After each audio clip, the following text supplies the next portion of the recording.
menjadi orang yang mudah sebar-sebar, karena belum tentu itu berita benar. Kalau nggak ngerti, ayo belajar. Mulailah curiga jika sudah suruh-suruh. Sebarkanlah, hey, tunggu dulu. Periksalah kalimat, kok banyak tanda seru. Banyak huruf besar, mata gue jadi ngilu. Coba dicari beritanya dulu, mendingan begitu daripada keliru. Apa untungnya sebar kabar palsu, daripada nanti kamu yang malu.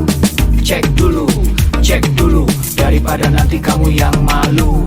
Cek dulu, siapa tahu hoax. Yup. Hello,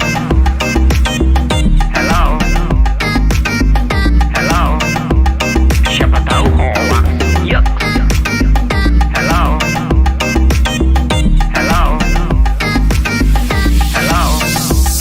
siapa tahu hoax. Hoax itu konten yang negatif, tujuannya itu ya provokatif. Paling cocok buat orang yang sensitif. Kalau ke gue ya gak efektif, tapi semua suka yang positif. Misalnya video yang inspiratif, meme yang lucu, itu juga sip. Positif, kreatif, dan produktif. Coba dicari beritanya dulu, mendingan begitu daripada keliru. Apa untungnya sebar kabar palsu, daripada nanti kamu yang malu. Cek dulu, daripada nanti kamu yang malu. Cek dulu, siapa tahu hoax. Yup. Hello,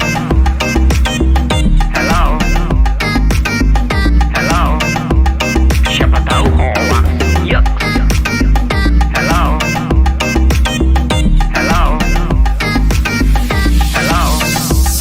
siapa tahu hoax.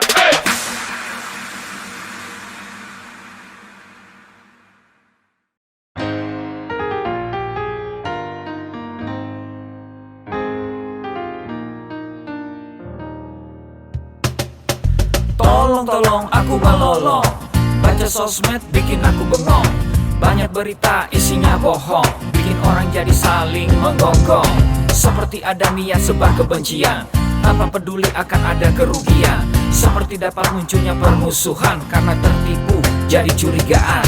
Gue pernah baca hoax di sosmed, yang jadi merugikan tukang trompet. Katanya trompet bisa bikin kanker, trompet sih cuma bisa bikin bibir doer. Sylvester Stallone dibilang mati, Brad Pitt juga dibilang mati, Mr. Bean, Jackie Chan juga dibilang mati. Seneng banget doain orang mati. Harusnya ada etikanya bermain sosial media. Tak bisa asal mengirim tanpa dipikirin, bisa fatal akibatnya. Bersihkanlah udara kita dari kebencian. Sebarkan saja cintamu untuk Indonesia. Wahai kepada pengguna sosmed, mari bersatu sampai lengket. Jagalah persatuan, jangan lobet. Hati-hati banyak tukang copet. Hey, jangan sampai salah posting, bisa bikin orang jadi pusing. Cek dulu itu penting, jangan jadi cepat terpancing. Gue pernah takut salah minum, karena bahaya buat tulang sumsum. Hampir semua merek disebutkan, gara-gara itu gue kehausan. Gue tertipu isu PKI, katanya jutaan sudah dipersenjatai. Akibatnya gue keluar biaya, bikin persembunyian bawah tanah. Harusnya ada etikanya bermain sosial media. Tak bisa asal mengirim tanpa dipikirin, bisa fatal akibatnya. Bersihkanlah udara kita dari kebencian. Sebarkan saja cintamu untuk Indonesia. Bersihkanlah udara kita dari kebencian. Sebarkan saja cintamu untuk Indonesia.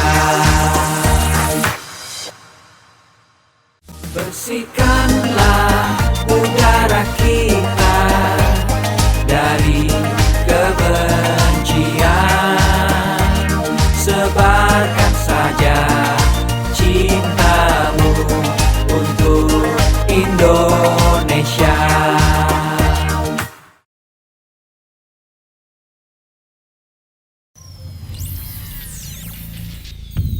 Selamat datang di Indonesia Makin Cakap Digital, langsung dari 34 provinsi, 514 kabupaten kota, diikuti lebih dari 500.000 talenta digital.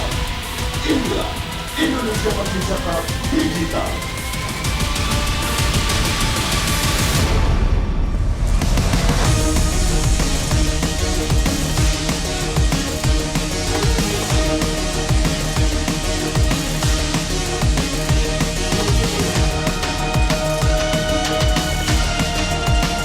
Saya luncurkan program literasi digital nasional hari ini.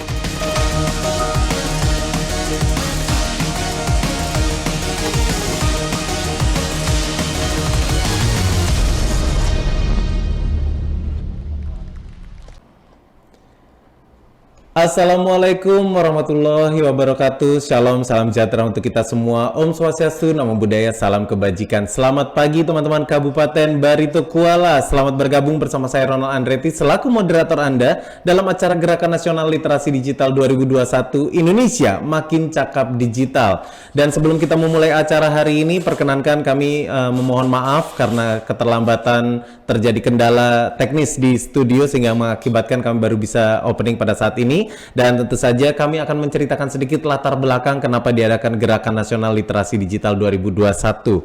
Teknologi informasi dan komunikasi di Indonesia semakin berkembang pesat. Hampir semua orang memiliki akses yang mudah terhadap internet dan berbagai informasi. Hal ini dibuktikan oleh angka penetrasi pengguna internet di Indonesia yang mencapai 73,3%. Dan persentase tersebut memperlihatkan bahwa 144.191.413 dari total 196.714.070 masyarakat Indonesia telah memiliki akses terhadap internet. Hal ini berdasarkan data dari APJII di tahun 2020. Dan pesatnya perkembangan teknologi informasi dan komunikasi tersebut membuat Indonesia dinyatakan sebagai pasar ekonomi digital terbesar di Asia Tenggara. Hal ini berdasarkan laporan dari Ekonomisi Google di tahun 2020 juga. Nah, berangkat dari fakta tersebut, Presiden Republik Indonesia Bapak Joko Widodo menetapkan percepatan transformasi digital untuk mencapai Digital Nation sebagai salah satu visi utama di dalam masa pemerintahannya yang kedua ini. Dan salah satu programnya adalah pembangunan sumber daya manusia talenta digital. Untuk mencapai visi ini, diperlukan adanya persiapan kebutuhan sumber daya manusia talenta digital dengan meningkatkan kualitas sumber daya manusia dalam aspek literasi digital. Nah, apa sih literasi digital ini? Menurut definisi dari UNESCO di tahun 2018, ini adalah merupakan kemampuan individu untuk mengakses, memahami, membuat, mengkomunikasikan, dan mengevaluasi teknologi digital.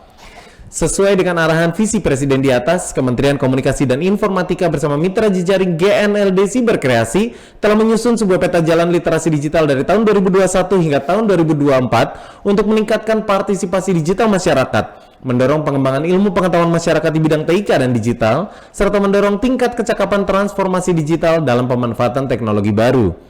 Di dalam peta jalan ini dirumuskan juga ada 4 kerangka dalam menyusun kurikulum literasi digital, yaitu digital skills, digital ethics, digital safety, dan digital culture.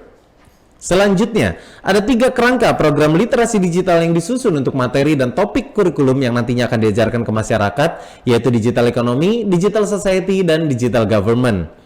Kerangka ini kemudian diturunkan menjadi program literasi digital nasional yang bertujuan untuk membuat masyarakat cakap dalam menggunakan teknologi dan media digital di tingkat dasar madya dan mahir, dan tidak melupakan juga kelas literasi digital untuk masyarakat inklusif. Oleh karena itu, Kementerian Komunikasi dan Informatika, khususnya Direktorat Pemberdayaan Informatika, Direktorat Jenderal Aplikasi Informatika akan melaksanakan kegiatan literasi digital untuk peningkatan kemampuan dan pemahaman masyarakat dalam penggunaan teknologi informasi dan komunikasi atau TIK dan internet yang benar, melalui implementasi program literasi digital nasional di 34 provinsi, 514 kabupaten atau kota, dan juga melibatkan 110 mitra strategi siberkreasi dan juga stakeholders terkait lainnya. Luar biasa ya untuk acara yang serentak diadakan di seluruh Indonesia ini. Dan tentunya sebagai peserta webinar ada beberapa tata tertib yang harus diikuti sampai acara selesai. Yang pertama adalah dimohon untuk tetap mematuhi dan mengikuti protokol kesehatan yang berlaku dimanapun Anda berada. Kemudian juga selama acara berlangsung, mohon untuk mic tetap dimatikan namun kamera harus terus dinyalakan. Dan kemudian juga tidak diperkenankan untuk peserta mencoret-coret layar dan tidak diperkenankan untuk peserta menyela pada saat narasumber berbicara.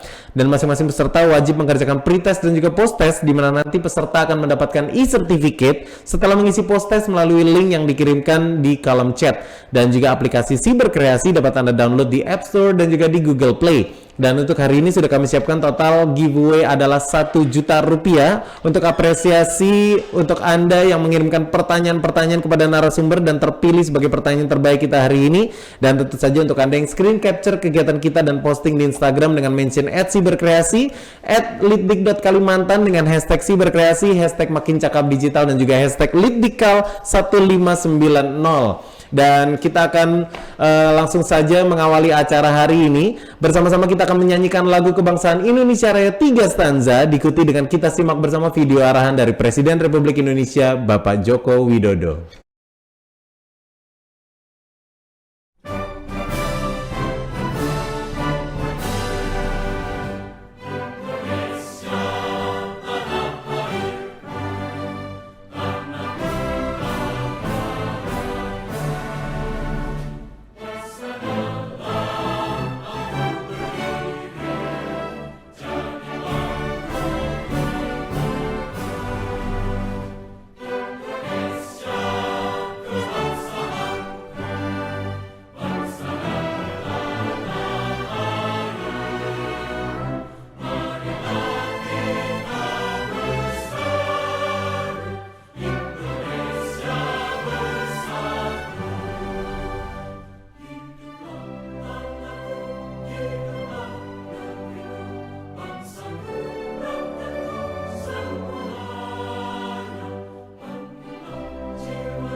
Bismillahirrahmanirrahim.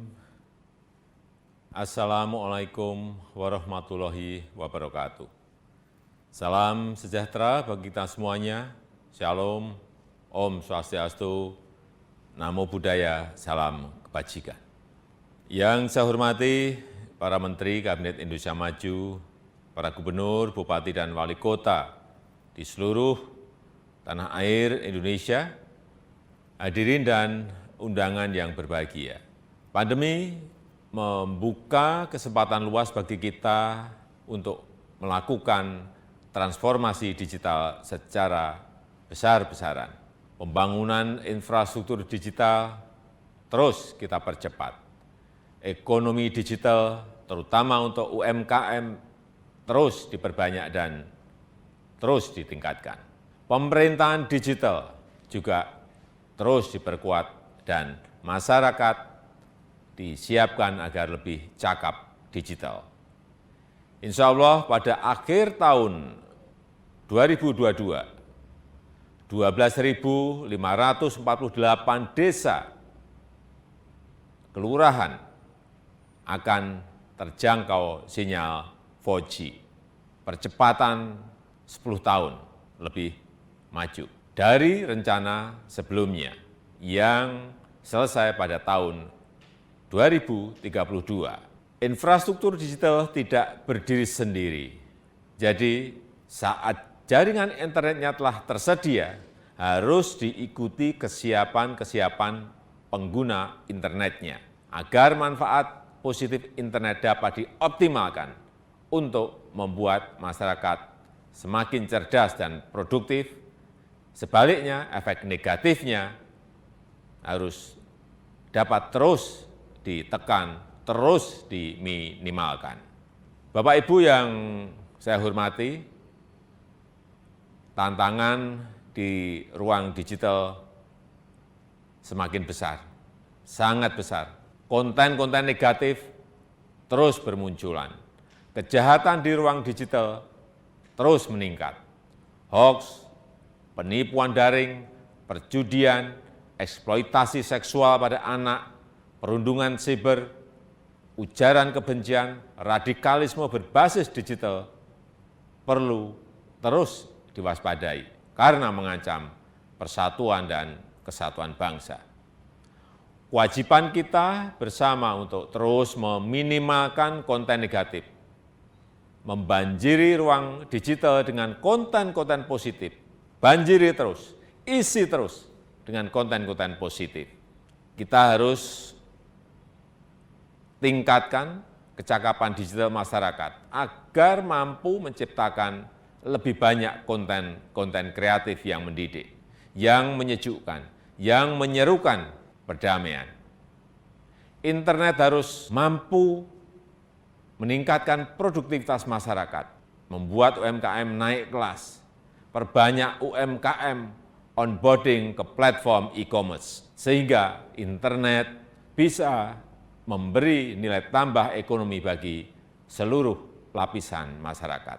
Hadirin sekalian, literasi digital adalah kerja besar. Pemerintah tidak bisa bekerja sendirian. Perlu mendapatkan dukungan seluruh komponen bangsa agar semakin banyak masyarakat yang melek digital.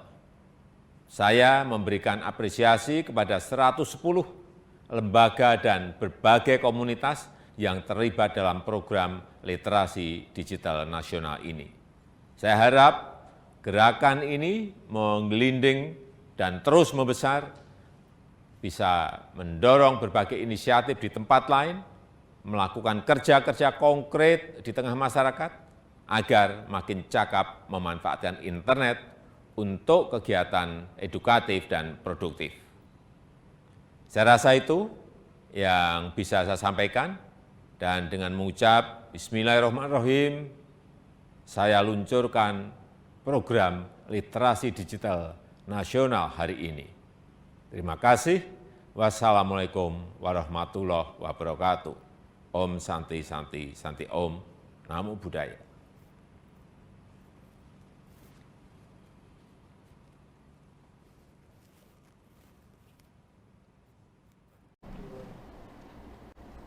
Demikianlah kita simak bersama video arahan dari Presiden Republik Indonesia Bapak Joko Widodo, dan kini untuk membuka acara kita bersama-sama akan kita simak keynote speech yang akan disampaikan oleh Direktur Jenderal Aplikasi Informatika Bapak Samuel Abrijani Panggarapan BSC, diikuti juga dengan keynote speech yang akan disampaikan oleh Bupati Barito Kuala Ibu Haja Nurmiliani ASSH. Pastikan kita selalu menerapkan protokol kesehatan dengan menggunakan masker, menjaga jarak, dan selalu cuci tangan. Assalamualaikum warahmatullahi wabarakatuh. Salam sejahtera bagi kita semua. Om Swastiastu, Namo Buddhaya, salam kebajikan. Rekan-rekan yang saya hormati, puji syukur kita panjatkan kehadirat Tuhan Yang Maha Esa. Atas berkat dan rahmat-Nya, kita dapat berkumpul secara virtual dalam keadaan sehat di tengah situasi pandemi COVID-19. Semoga kita semua senantiasa dilimpahi dengan kesehatan dan damai sejahtera dalam upaya kita melawan pandemi COVID-19. Menjadi kebanggaan tersendiri bagi saya untuk membuka acara ini, di mana acara ini merupakan sebuah kegiatan yang diadakan oleh Kementerian Kominfo bekerja sama dengan Cyber Kreasi di bawah kerangka program literasi digital. Sebagaimana yang telah kita ketahui bersama, kehadiran pandemi dan pesatnya perkembangan teknologi telah mengubah cara kita beraktivitas dan bekerja. Kehadiran teknologi sebagai bagian dari kehidupan masyarakat inilah yang semakin mempertegas bahwa kita sedang menghadapi era disrupsi teknologi. Untuk menghadapi hal tersebut, kita semua harus mempercepat kerjasama kita dalam mewujudkan agenda transformasi digital Indonesia. Rekan sekalian yang berbahagia, salah satu pilar penting dalam mendukung terwujudnya agenda transformasi digital adalah menciptakan masyarakat digital di mana kemampuan literasi digital masyarakat memegang peranan penting di dalamnya. Sebagai tingkat paling dasar, kemampuan literasi digital merupakan kemampuan yang paling krusial dalam menghadapi perkembangan teknologi saat ini untuk mewujudkan masyarakat Indonesia yang tidak hanya mengenal teknologi, namun juga cermat dalam menggunakannya. Pada tahun 2020, Kementerian Kominfo bersama Kata Data melakukan survei status literasi digital nasional, mengacu pada kerangka literasi digital milik UNESCO. Kajian tersebut menunjukkan bahwa indeks literasi digital Indonesia ada pada angka 3,47 dari skala 1 sampai 4. Di mana hal itu menunjukkan bahwa indeks literasi digital kita hanya ada pada sedikit di atas tingkat sedang, namun belum mencapai tingkat baik. Untuk mencapai tingkat literasi yang baik, pemerintah tidak dapat bekerja sendiri. Kementerian Kominfo bersama Cyber Kreasi dan berbagai stakeholder terus berupaya mengadakan berbagai kegiatan untuk meningkatkan kemampuan literasi digital masyarakat Indonesia, dan salah satunya adalah yang sedang rekan-rekan sekalian ikuti sekarang. Rekan-rekan yang saya hormati, dalam menghadapi perkembangan teknologi yang sangat cepat, literasi digital merupakan kunci dan fondasi utama harus kita semua miliki. Pemerintah dalam hal ini, Kementerian Kominfo, bersama dengan Cyber Kreasi berkomitmen akan terus melakukan upaya meningkatkan literasi digital masyarakat lewat berbagai macam inisiatif kegiatan. Adanya berbagai inisiatif kegiatan literasi digital diharapkan dapat memfasilitasi dan semakin mendorong terwujudnya masyarakat digital Indonesia. Keadaan normal yang baru, baik sekarang maupun pasca pandemi, akan mempercepat proses digitalisasi di berbagai lini kehidupan kita. Maka dari itu, kita harus mempersiapkan SDM kita dengan keterampilan digital yang sesuai untuk menghadapi perubahan ini. Akhir kata, mari kita membawa perubahan positif untuk Indonesia yang lebih baik. Kita ciptakan inovasi-inovasi berkualitas dengan mengembangkan talenta dan memaksimalkan potensi masyarakat digital Indonesia. Bersama kita dapat melalui pandemi dengan menjadi lebih baik dari masa sebelumnya. Demikian sambutan yang dapat saya sampaikan. Selamat mengikuti kegiatan, tetap semangat, dan salam literasi digital. Wassalamualaikum warahmatullahi wabarakatuh. Om Santi Santi Santi Om.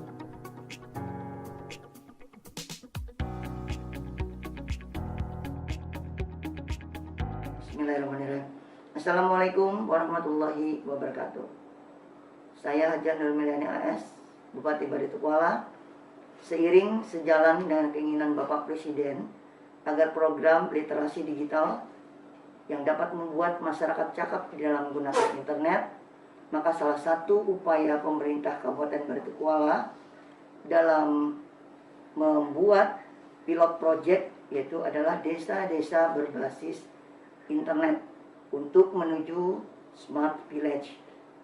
termasuk upaya membangun sarana prasarana jaringan hotspot gratis kepada masyarakat yang nantinya bisa dipergunakan oleh masyarakat untuk semua hal, termasuk masyarakat untuk menggunakan sebagai e-commerce ataupun hal-hal lainnya.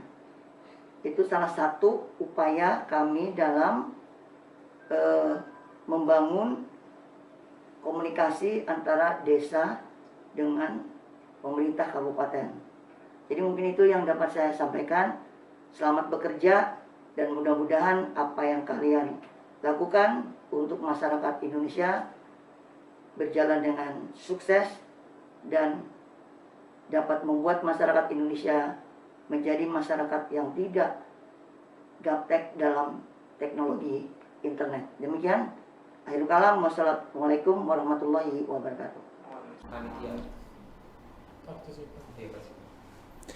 Terima kasih untuk dukungan dan juga telah membuka acara kita hari ini untuk Bupati Barito Kuala yang telah menyampaikan keynote speech-nya, dan kini bersama-sama kita akan berdoa bersama mendoakan kelancaran acara kita hari ini, dan tentunya semoga teman-teman yang berada di Barito Kuala dapat menerima manfaat dari literasi digital kita, dan tentu saja kita juga mendoakan untuk Indonesia yang kita cintai untuk segera pulih dari masa-masa sulit di tengah pandemi yang mewabah di seluruh dunia, dan kita doakan semoga seluruh masyarakat tetap diberikan keyakinan bahwa kita akan bisa melewati ini bersama-sama dan kita akan menjadi manusia yang lebih baik ke depannya.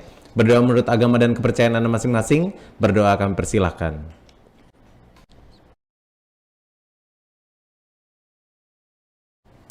Amin. Terima kasih. Semoga semua doa terbaik kita segera dikabulkan oleh Tuhan Yang Maha Esa. Dan kali ini kita akan segera memulai literasi digital kita dengan topik besar, memahami pentingnya literasi digital di era pandemi. Untuk itu kita langsung saja bertemu dengan narasumber kita yang pertama. Kali ini kita akan segera berjumpa dengan seorang pioneer hypnotism and hypnotherapy di Indonesia yang telah menghipnotis lebih dari 50.000 orang melalui acara TV show-nya seperti Hypnotis dan juga Master Hypnotist on the Street, dan juga pada tahun 2005 juga telah memperoleh penghargaan dari Muri karena telah menghipnotis lebih dari 5.000 orang di waktu dan tempat yang bersamaan, dan pada tahun 2010 penghargaan dari Indonesia Book of Record karena telah menghipnotis lebih dari 12.000 orang di waktu dan tempat yang bersamaan. Langsung saja kita sambut pagi hari ini Master Romi Rafael. Assalamualaikum, Master Ronald. Selamat pagi, assalamualaikum semuanya. Karena saya bukan pesulap, bukan magician, dan bukan ilusionis, saya menggunakan intuisi dan sugesti Anda. Nah, jadi butuh partisipasi Anda. Ini berhubungan dengan intuisi saya hari ini, dan karena saya menggunakan dua kamera, kalau Anda pakai laptop, Anda bisa lihat, ini akan saya gantung di sini. Ini petunjuk keselamatan dari pesawat ya. Ini kalau bisa dilihat ya, ini bagian dalamnya bisa kelihatan ya, cuma saya bawa sebagai kenang-kenangan. Nah, untuk menguji intuisi Anda, saya menggunakan koin. Nah, sama seperti dua hal dalam kehidupan, ini ada dua sisi. Ini gambar kepala, ini gambar burung elang. Kalau nanti saya lempar seperti ini, lalu saya taruh di sini, kalau menurut intuisi Anda ini kepala, saya mau Anda semuanya pegang kepalanya. Coba pegang kepalanya semuanya. Gimana? Pegang kepalanya dulu. Nuri, Ulfah, Syahrin, pegang kepalanya. Ulfah, Nurul, pegang kepalanya. Bu Endang, maaf Bu, Ibu harus partisipasi Bu, pegang kepala. Kak Vanisa, ya boleh pegang kepala satu, tangannya sambil makan, boleh Kak Vanisa. Oke, Yanto, ini Yanto Sidik sama teman-teman ya, pegang kepalanya kalau menurut Yanto Sidik dan teman-temannya itu kepala ya. Kak Hairlah, Nur Hasnah, ini ya semuanya. Ini kalau menurut kalian kepala. Kalau nanti saya lempar menurut kalian itu burung elang, bentuk seperti burung. Gimana? Seperti burung. Ulfah, coba gimana seperti burung? Nah, boleh gini, burungnya Nuri genit nih. Oke. Nah, Nurul seperti burung, tangannya. Oke, itu kalau menurut Anda burung. Nah, sekarang sebelum saya lempar, pakai intuisi Anda, saya akan menguji intuisi Anda. Menurut Anda, nanti hasilnya kepala atau burung? Kalau menurut Anda kepala, pegang kepalanya. Kalau menurut Anda burung, bentuk seperti burung. Lakukan dulu, baru saya lempar. Semuanya lakukan. Oke, bagus. Kak Vanisa bagus juga. Nuri bagus. Apa karena namanya burung Nuri ya? Saya nggak ngerti. Ulfa. Oke. Nurul maunya apa ini? Kepala atau burung? Tentukan pilihan kamu, Nurul. Oke, pegang kepalanya Nurul. Oke, jangan bergerak ya semuanya. Ulfah Syahrin 06. Maunya kepala atau burung nih? Satu zoom berdua. Kalau menurut kamu kepala, pegang kepala. Menurut kamu burung, pegang bentuk. Oke, jangan bergerak. Ini saya lempar ya. Saya lempar. Siap. Nah, kita sama-sama lihat apakah intuisi Anda kuat atau tidak. Dari lemparan, yang saya nggak mungkin kontrol, hasilnya adalah burung. Kalau Anda menebak burung, intuisi Anda bagus. Wah, Bu Endang senang. Oke, bagus. Mungkin kebetulan. Vanessa bagus. Oke, mungkin kebetulan. Kita coba kedua kali. Nah, yang kedua, apakah ini burung atau kepala? Tentukan pilihan Anda. Kalau menurut Anda kepala, pegang kepala Anda. Kalau menurut Anda burung, bentuk seperti burung. Oh, kata Kak Vanessa, burung lagi. Bu Endang, Nuri Sandi, Nurul Aulia, maunya gimana? Yanto dan Sidik, maunya gimana? Ini berdua. Oke. Nur Hasna, maunya gimana, Nur? Menurut kamu, oke, burung. Menurut Nur, oke. Jangan bergerak, saya lempar lagi ya. Saya lempar lagi, jangan bergerak. Kita tes. Apakah intuisi Anda betul atau salah? Jangan bergerak, maunya gimana? Oke, kita tes ya, udah saya lempar ya. Dan hasilnya burung lagi. Kalau Anda betul, intuisi Anda bagus, oke. Kita coba terakhir. Kita tes terakhir kalinya ya. 3 kali. Apakah Anda betul 3 kali berturut-turut? Kalau betul, berarti memang intuisi Anda bagus. Menurut Anda yang ketiga, apakah burung atau kepala? Oke, Bu Endang kepala, Kak Fani kepala, Nuri kepala, Rahmi juga kepala, Ulfa cuma nonton aja sama temennya. Oke, nggak apa-apa. Jangan bergerak, semuanya jangan bergerak. Saya lempar, kita tes intuisi Anda. Kita tes intuisi Anda. Kalau 3 kali berturut-turut, berarti intuisi Anda bagus. Nah, kita tes sama-sama. Dan ini hasilnya kepala. Wah, hebat, hebat. Anda bagus. Di sini yang bagus, Bu Endang, Kak Vanessa, Nuri Sandi, siapa lagi tadi? Ada beberapa nih bagus hasilnya. Sekarang saya mau di spotlight yang benar 3 kali berturut-turut, karena eksperimen sugesti saya menggunakan intuisi Anda. Saya mau di spotlight atas nama Nuri Sandi. Halo Nuri, dibuka mikrofonnya di sini, dan tolong operator di spotlight. Ya, oke. Bisa dibuka mikrofonnya, bicara yang keras. Halo Nuri. Halo Kak. Halo. Halo. Dari mana ini? Kamu sekarang lagi nge-zoom dari mana? Di rumah. Di mana ini? Kabupaten mana? Kota mana? Di Jangkit Pasar. Oke. Nah, yang nanti bicaranya lebih keras daripada itu ya. Nah, sekarang di sini itu ada sekitar 85 orang. Kalau 85 dari Anda ini berpikir, saya dan Nuri ini settingan, tolong angkat tangannya sekarang, Anda juga saya spotlight. Nah, maklum Nuri dan teman-teman semua, di era digital ini orang beraninya ngebully dengan ngetik saja, tapi begitu dihadapkan, dikonfrontasi nggak berani. Nah, jadi jangan sampai nanti di tengah-tengah ngetik, oh ini settingan gitu. Nah sekarang, Nuri, ini settingan atau tidak? Kamu saudara saya atau orang bayaran saya bukan? Tidak.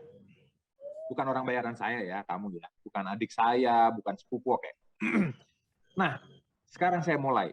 Kita berinteraksi sama Nuri. Dan di sini, saya pakai 2 kamera, siapa tahu yang ini nge-freeze, maka satunya yang ini itu aman, nggak nge-freeze. Nah, jadi Anda bisa lihat di belakang saya ini tidak berubah ini di belakang saya. Nah, yang ini tidak berubah di belakang saya. Nah, sekarang Nuri, saat traveling tentunya kita semua dapat namanya boarding pass. Ini saya tunjukin ke layar ya, Nuri bisa baca. Ini saat saya pergi ke Sydney, kelihatan nggak Sydney? Kelihatan ya Nuri, Sydney. Dan ini tempat duduknya di 5A. Kelihatan Nuri 5A? Oke, 5A. Nah, berikutnya Nuri, ini saat saya ke Roma. Nih, kelihatan Roma ya. Oke, tempat duduknya ini di 27E. Oke. Nuri, ini saat saya ke Madrid, Spanyol, kan ya, saya deketin, oke, Madrid. Dan ini tempat duduknya di 8B. 8B, wah oke keren, kamu bisa lihat. Nah ini waktu saya ke Bangkok. Kelihatan ya, Bangkok. Oke, tempat duduknya di 4B. Oke, ini saat saya ke Las Vegas. Las Vegas. Oke, tempat duduknya di 8B. Ya, oke. Jadi ini semuanya beda-beda. Nuri, ini berikutnya. Ini saat saya ke Beijing. Nah, ini saat saya ke Beijing. Nah, saya nyalakan. Nah, jadi ada 2 kamera. Nah, ini tempat duduknya di 17B. Oke, karena saya pakai 2 kamera, jadi teman-teman bisa lihat ini berhubungan dengan intuisi saya. Nah, sekarang Nuri, di sini ada sekitar 30 boarding pass. Nuri pilih angka antara 5 dan 20. Angka berapa? Bisa 6, 7, 8, 9, 10, 11, 12. Pilih angka berapa? 17. Bisa resolusi nggak suaranya nih? 17. Oke, 17 ya. Kita hitung sama-sama. 1, 2, 3, 4, 5, 6, 7, 8, 9, 10, 11, 12, 13, 14, 15, 16, dan ini yang ke-17. Oke, kita lihat sama-sama Nuri. Selamat Nuri, kamu dapat penerbangan ke, lihat sendiri di mana ini? Ke Kairo. Kelihatan? Kairo, Mesir. Kairo Internasional di Egypt. Dan tempat duduknya di, kelihatan nggak nih? 14C. Ya, selamat Nuri, kamu terbang secara imajinasi ke Kairo, Mesir, duduk di 14C. Sekarang Nuri, bayangkan kalau kamu boleh ngajak artis cewek Indonesia, kamu ngajak siapa? Siapa? Kamu ngajak siapa? Nuri? Ayu Ting Ting ini. Ayu Ting Ting, asik Ayu Ting Ting. Oke, Ayu Ting Ting. Sekarang, Nuri, jadi kita semua tahu tipe cewek kamu tuh seperti Ayu Ting Ting ternyata. Nah sekarang Nuri, kalau ngajak Ayu Ting Ting mau berapa hari ke Kairo, Mesir? 2 minggu. 14 hari, betul ya? Oke. Kalau boleh bawa uang 1 koper di dalam kabin, nah, kamu bawa berapa dolar? Buat 14 hari sama Ayu Ting Ting. Berapa? $500 cukup.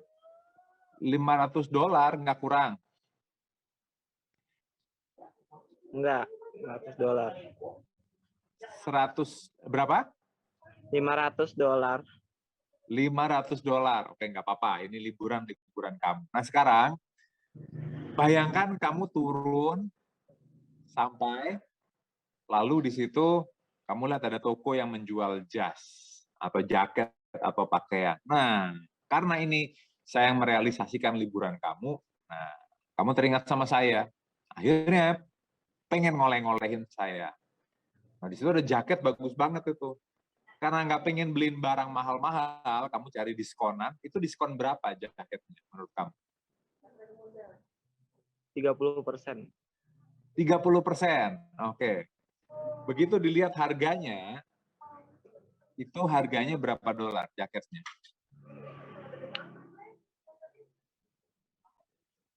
$60. $60. Oke. Nah, sekarang kita tanya lagi, waktu kamu terbang ke Kairo, kan nggak mungkin terbangnya 2 jam ya. Ya kan? Nah, saat terbang perjalanan panjang, pilihannya cuma 3. Kalau nggak makan, kalau nggak tidur, kalau nggak nonton. Cuma 3, kalau nggak makan, tidur, nonton. Nah, sekarang di belakang saya ini ada daftar film-film yang bisa ditonton selama penerbangan. Nah, Nuri bisa lihat ya, ini semuanya beda-beda filmnya, kelihatan ya, ini ada Aladdin, ada Star Wars, ada Toy Story, ada Joker, ada macam-macam filmnya, semuanya beda-beda. Nah, sekarang, Nuri, kita lihat yang ada di sini. Ini saya pakai 2 kamera di sini, jadi nggak kemana-mana. tadi di awal ada sekitar 80 orang. Saya lempar koin untuk menguji intuisi Anda semuanya. Banyak yang benar, Bu Endang benar, kamu benar, tadi ada kakaknya juga benar, saya lupa namanya cewek. Ada beberapa yang benar, dan saya pilih kamu secara acak. Nah, sekarang di sini, ini menurut intuisi saya, Nuri. Nah, halo Ibu, selamat pagi Ibu. Ibunya ya. Ini menurut intuisi saya mengenai sesi kita pagi ini. Sekarang kita lihat di sini ya, sama-sama kita baca di sini. Dan ini kan dari tadi nggak kemana-mana ya. Menurut intuisi saya, seorang pria memakai kaos putih, kamu pakai kaos putih ya? Oke, menurut intuisi saya, seorang pria memakai kaos putih seperti Nuri Sandi, berinisial NS. Nama kamu Nuri Sandi ya? Berarti inisialnya NS, akan pergi ke Kairo, Mesir, dan duduk di kursi 14C sambil nonton film Indiana Jones. Nah, selamat Nuri, kamu pergi ke Kairo, Mesir. Ini menurut intuisi saya ya. Nah, sekarang masih ingat nggak tadi perginya itu sama siapa? Nuri. Masih ingat tadi perginya sama siapa? Buka mikrofonnya, sama siapa? Masih ingat? Sama siapa? Ayu Ting Ting. Oke, kalau teman-teman semua lihat, Bu Endang, Kak Vanessa semuanya lihat, frame saya kan segini ya kalau di Zoom ya. Dan di sini saya pakai jaket, ini ada resletingnya. Kelihatan ya? Oke, sekarang di dalam sini, ini sudah saya buka ya, perhatikan di sini. Di dalam sini, itu ada kertas yang kedua. Ini saya tutup dulu. Dan di sini, perhatikan. Saya tunjukin satu-satu. Menurut intuisi saya, kelihatan ya? Kelihatan? Orang ini akan pergi dengan Ayu Ting Ting selama 14 hari, bawa uang $500, lalu beli jaket untuk Romy Rafael seharga $60 dengan diskon 30%.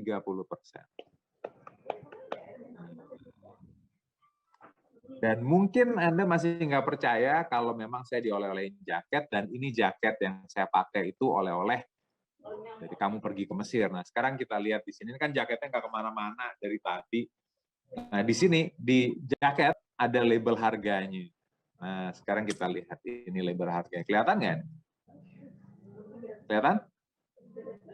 Dan diskonnya bisa lihat 30%.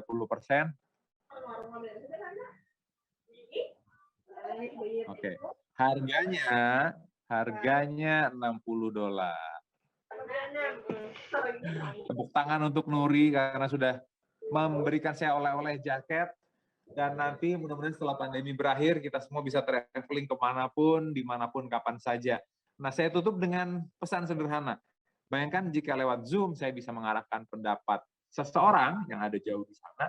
Bayangkan kalau Anda tidak melek digital, tentunya Anda rentan untuk dimanipulasi dan diarahkan oleh pihak luar. Jadi di era pandemi ini penting sekali untuk melek digital. Terima kasih Nuri, terima kasih semuanya sudah berpartisipasi. Nama saya Romy Rafael, saya kembalikan ke Master Ronald. Silakan Master Ronald.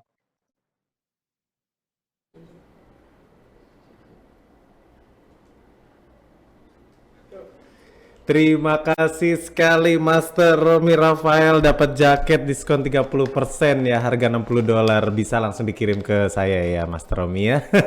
Nanti kita akan ketemu lagi dengan Master Romy di sesi Q&A ya. Terima kasih sekali untuk sharingnya hari ini, betul sekali memanfaatkan teknologi untuk semua tujuan kita, semoga bisa mendapatkan manfaat yang positif ya. Jangan sampai kita akan tertinggal dari teknologi digital. Nah, kali ini kita akan bertemu dengan narasumber kita berikutnya untuk kita bahas juga juga bagaimana kita lebih berbudaya di dunia digital. Kali ini kita akan bertemu dengan seorang kepala SMA N1 Jejangkit dan juga ketua Sanggar Permata IJJLA Kabupaten Barito Kuala. Selamat pagi untuk Pak Kasmudin SPD MPD.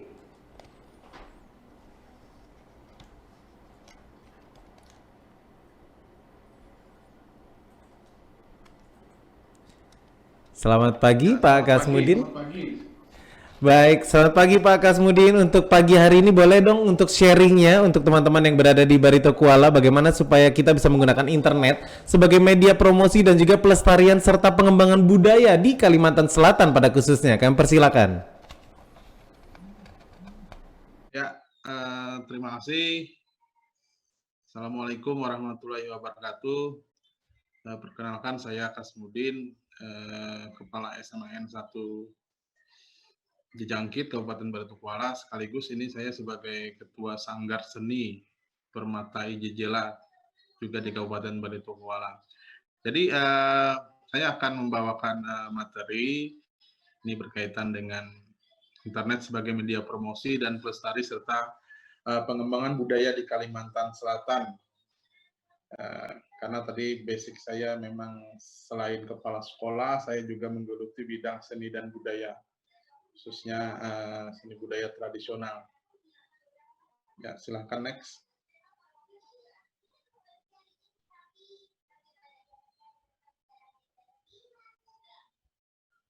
Next, silahkan.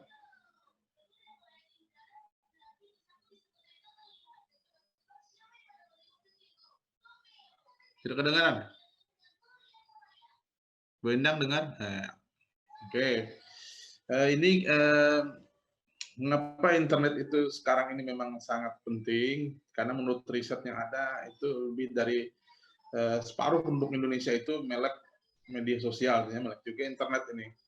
Nah, ini dari data yang ada itu ada sekitar sebelumnya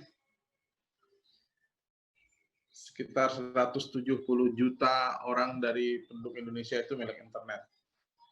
Ini lebih dari separuh. Oke lah ini. Oke. Dan itu sekitar 61,8% yang menggunakan sosial media. Kemudian setiap tahun juga ada pertambahan sekitar 6,3% atau 10 juta lah per tahun itu akan ada pertambahan pengguna internet dan media sosial. Ya, next, silakan.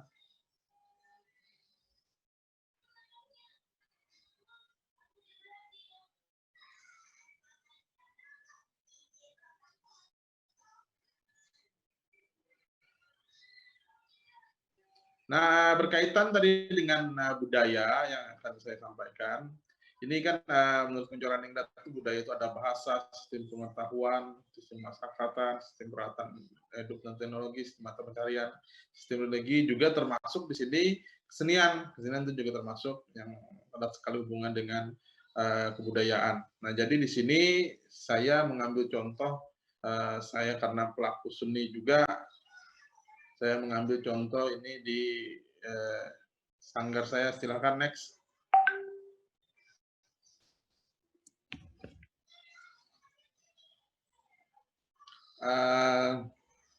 Saya mengambil contoh sanggar saya, Sanggar Permata IJJLA yang bergerak di bidang seni dan budaya. Ini kita lihat dulu sebelum kami mempromosikan Sanggar Permata IJJLA di media sosial. Ini banyak sekali video-video kami itu yang malah dipromosikan oleh akun luar yang ada seperti bentukan itu. Dan lumayan banyak juga yang saya lihat menontonnya ini sebelum kita aktif di media sosial untuk promosi ini. Lumayan banyak lah, ribuan yang sudah menonton tarian-tarian kita. Biasanya kami ini bergerak di tari tradisional, tari Dayak, tari Banjar, dan tari Dayak, tari Banjar, dan juga tari tradisional Banjar lainnya. Silakan, ini dipromosikan oleh akun luar, bukan akun official Sanggar Permata IJJLA. Cukup banyak yang menonton. Nah, lalu kami berinisiatif untuk mempromosikan sendiri selain dipromosikan oleh akun luar tadi, juga kita membuat akun media sosial Sanggar Permata Jejela. Silahkan next.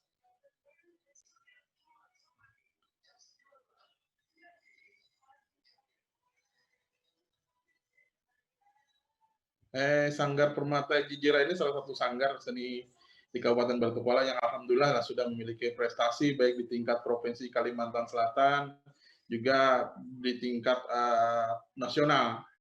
Kemarin kita terakhir itu pada peringatan Hari Ulang Tahun Kemerdekaan Republik Indonesia ke-75, kita ditampilkan di Istana Negara tarian kita. Tapi karena terkendala masalah pandemi 2020 tadi, kita tampilnya hanya secara virtual saja. Ini yang dipromosikan oleh akun official SPJ atau Sanggar Permata Jejela. Ini karena kita baru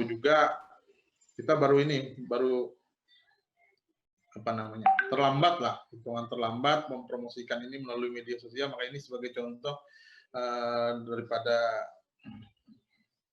dipromosikan oleh akun lain, akun luar, yang mungkin saja nanti akan membawakan keuntungan kepada orang lain, ya, baik kita yang dari dalam sendiri yang mempromosikan budaya daerah kita, Kalimantan Selatan, melalui media sosial. Ini masih sedikit sekali tayangannya, yang menonton tayangannya. Nanti ya mungkin kawan-kawan peserta ya bisa dibuka lah akun official Sanggar Permata Jejela ini. Ya, silahkan next.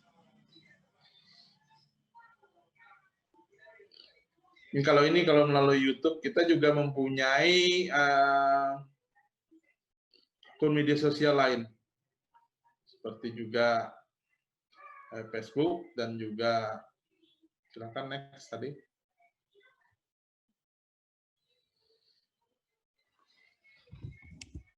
Ya, Sanggar ini berdiri tahun 2007, 5 Agustus 2007, ya baru berumur 14 tahun lah.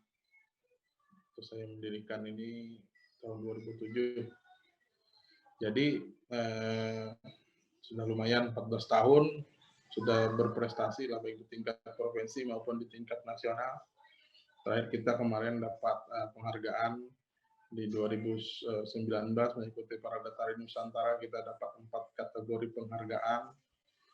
Kemudian tahun 2020 dipercaya tampil di Istana Negara, tapi sayang sekali karena pandemi itu tampilnya secara virtual saja, tidak bisa live tampilnya. Ada rencana kemarin kita diminta untuk menampilkan 150 orang penari secara massal di Istana Negara, tapi ya belum rezekinya lah secara langsung. Nah, kalau ini yang dipromosikan oleh Facebook Sanggar Permata Jejela, contoh-contoh saja, baik yang langsung dari sanggarnya maupun yang ditandai oleh akun lain. Ini kegiatan-kegiatan Sanggar Permata Jejela ini, kalau ini di sebelah kiri ini waktu dapat penghargaan di nasional, 4 kategori penghargaan.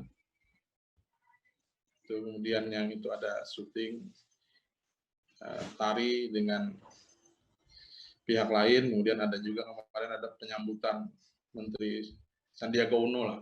Baru-baru saja ini tanggal 1 September ada penyambutan Menteri Sandiaga Uno di Kalimantan Selatan. Tanggal 1, alhamdulillah kita dipercaya untuk menampilkan tarian kita di penyambutan tersebut. Ya, silakan next. Singkat saja, nanti mungkin kita bisa saling tanya jawab. Silakan. Facebook, tadi ada YouTube dan juga Instagram. Nah, jadi media sosial ini sangat penting sekali untuk media promosi seni budaya. Saya contohkan ini karena saya berada di Kalimantan Selatan, jadi saya contohkan budaya yang ada di Kalimantan Selatan. Ini karena saya juga bergerak di bidang seni tari dan musik tradisional Kalimantan Selatan, jadi yang banyak dipromosikan adalah berkaitan dengan seni tari dan musik tradisional yang ada di Kalimantan Selatan. Itu kalau ini melalui Instagramnya. Ya, silakan. Next.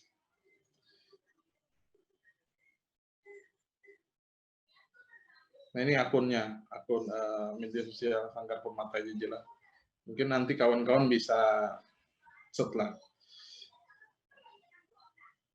untuk menonton kita mempromosikan budaya kita. Apa manfaatnya dari hal ini? Ya, manfaatnya diantaranya saja ini menjadi budaya kita akan jadi lebih dikenal. Kemudian ini juga yang paling penting sebagai media pelestarian dan pengembangan budaya.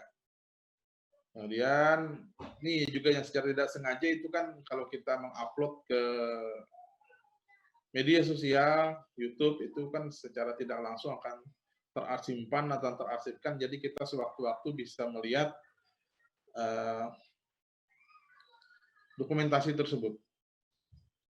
Juga yang lain manfaatnya ya bisa membagikan tradisi di lingkungan sekitar kita agar orang menjadi lebih tahu budaya, seni budaya yang ada di daerah kita. Kalimantan Selatan, saya contohkan di Kalimantan Selatan ini mendukung juga pelestarian dari media pelestarian. Jadi orang jadi tahu, kemudian menawarkan produk khas yang ada di daerah. Kalau ini berupa kalau ya, tari-tarian itu juga termasuk, kalau tari garapan yang masuk produk juga, produk benda lah. Jadi juga produk-produk benda lainnya bisa yang bersifat seni dan budaya. Kemudian ini juga sebagai bahan untuk meningkatkan daerah, pariwisata daerah. Ketika orang melihat budaya kita, orang akan penasaran, bisa saja orang berkunjung ke daerah kita untuk tahu lah, mencari tahu bagaimana budaya di daerah kita.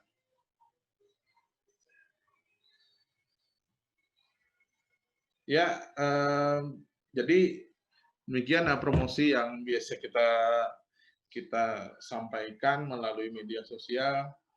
Di sini saya ambil contoh Sanggar Permata Jejela yang saya kelola hampir 14 tahun ini.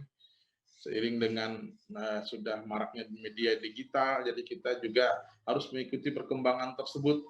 Jangan kita stagnan atau jangan di tempat. Jadi kita harus mengikuti perubahan-perubahan yang terjadi di media sosial atau media digital. Jadi ikuti saja agar kita jadi tidak ketinggalan, tidak ketinggalan informasi, tidak ketinggalan.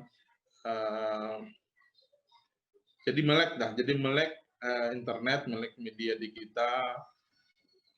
Ini saya pesankan juga untuk anak-anak saya di SMA Negeri 1 Jejangkit, Dewan Bapak Ibu Dewan Guru, untuk bisa melek digital. Karena ini berkaitan juga nanti dengan pembelajaran itu yang akan kita hadapi ini, walaupun nanti direncanakan kita akan melaksanakan pembelajaran tatap muka, tetapi pembelajaran secara daring itu akan tetap dilaksanakan, yang kita kenalkan dengan nama blended learning. Jadi ada campuran, jadi tetap kita harus melek digital, harus bisa menguasai platform-platform aplikasi yang berkaitan dengan media digital. Jadi demikian. Sepakat sekali. Saya sampaikan. Terima kasih. Assalamualaikum warahmatullahi wabarakatuh. Waalaikumsalam warahmatullahi wabarakatuh. Terima kasih sekali Pak Kasmudin untuk sharingnya pagi hari ini. Betul sekali teman-teman. Dan juga nanti kita akan bertemu dengan Pak Kasmudin lagi di sesi Q&A ya. Dan kali ini kami akan menyapa untuk key opinion leader kita, untuk kita bahas juga bagaimana kita bisa mengetahui tentang digital safety, terutama untuk cyberbully, how to deal with it. Langsung saja kita bertemu dengan seorang social media spesialis, ada Kak Vanessa Liviandra. Selamat pagi Kak Vanessa.